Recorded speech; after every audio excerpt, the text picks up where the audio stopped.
Développement dans la saga du Go Abs Go sur les autobus de la STM. On apprend dans le Devoir aujourd'hui que l'Office québécois de la langue française, l'OQLF, a changé son fusil d'épaule, dit maintenant dans son dictionnaire en ligne que bien que aller soit privilégié, l'usage du mot Go, vous le voyez, à des fins d'encouragement est maintenant partiellement légitimé.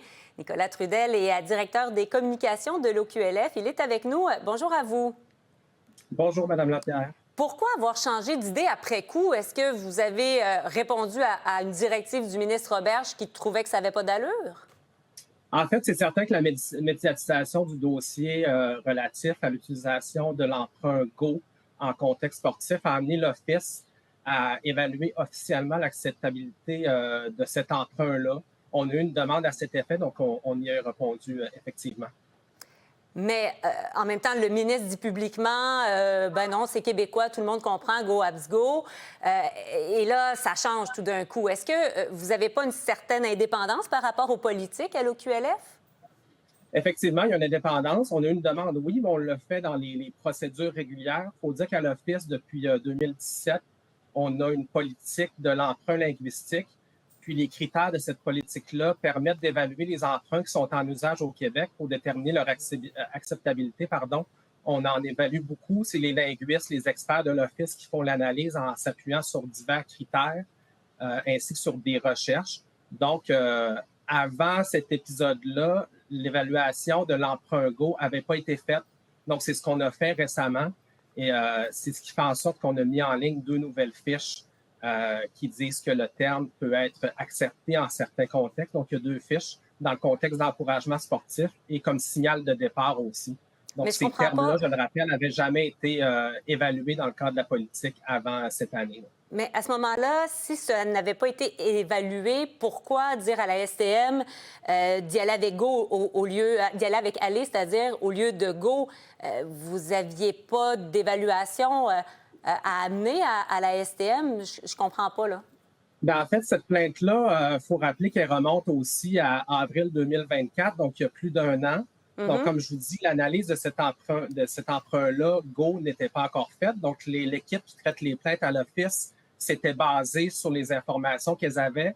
Et le seul ouvrage de référence qui consignait le mot Go le déclarait comme un anglicisme. Donc, c'est pourquoi, à l'époque, il y a plus d'1 an, ça avait été considéré comme un anglicisme. Mais à partir de maintenant, avec l'analyse qu'on a faite, l'Office le considère acceptable dans certains contextes, dont l'encouragement sportif. Donc, il y a des évaluations qui sont faites au préalable sur certains termes, expressions, peu importe. Et là, vous arrivez une plainte avec Go et vous dites « on n'a pas fait d'évaluation là-dessus » et on prend une décision sur le champ. Pourquoi ne pas prendre le temps de faire l'évaluation avant de donner une indication ou de justement ne pas s'en mêler à quelque part? Bien, c'est sûr que là, quand on a reçu la plainte en avril 2024, je ne peux pas remonter sur ce cas précis-là, mais c'est sûr que l'équipe s'est basée, comme je le disais, sur l'ouvrage de référence, sur l'information qu'on avait à ce moment-là. Il y a des délais de traitement de plainte aussi qu'on doit respecter, donc il n'y a pas des analyses qui peuvent se faire systématiquement, mais comme je le dis, à partir de maintenant, on a fait l'évaluation selon la politique de l'emprunt linguistique et c'est maintenant acceptable dans certains contextes. Là, c'est ça pour Go. Quelle leçon vous tirez de cette mésaventure-là? Parce que ça pourrait être le cas aussi pour d'autres expressions du langage populaire ou enfin, il pourrait y avoir d'autres cas de figure, là.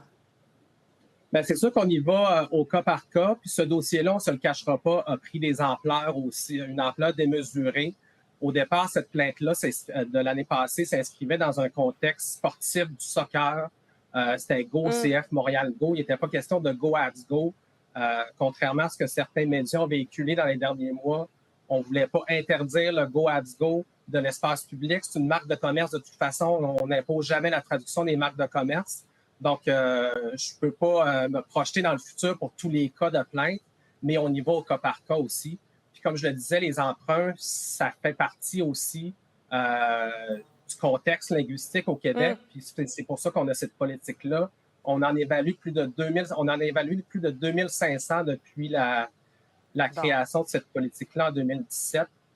Donc, on le fait avec rigueur, selon plusieurs critères. Nos experts linguistes travaillent là-dessus avec rigueur. On l'espère. Je dois vous arrêter. Merci, Nicolas Trudel, d'avoir été avec nous. Merci à vous. Bon après-midi.